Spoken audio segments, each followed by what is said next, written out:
Hello दोस्तों, राधे राधे। कैसे हैं आप सब? आई होप आप सब बहुत अच्छे होंगे, स्वस्थ होंगे, मस्त होंगे, अपने अपने जीवन में व्यस्त होंगे।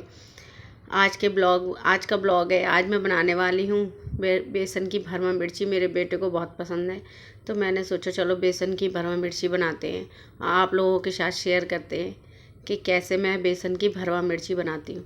वैसे तो ये डिश राजस्थान में बहुत ज़्यादा फेमस है, पर हम लोग भी तो सारी चीज़ें खाते ही हैं। राजस्थानी दाल बाटी खाते हैं, चूरमा खाते हैं, सब लोग सारी चीज़ें खाते ही हैं। तो चलिए आपके साथ शेयर करती हूँ मैं आज अपनी बेसन की मिर्ची कि मैं किस तरीके से बेसन की मिर्चियाँ बनाती हूँ। तो चलिए फ्रेंड, सबसे पहले तो मैंने मिर्चियों को अच्छे से धो लिया है।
देखिए फ्रेंड, बेसन की मिर्ची बन के तैयार हो चुकी है। आप इसे किसी के साथ भी खा सकते हैं, पूड़ी पराठे, आप किसी के साथ भी अच्छे से खा सकते हैं।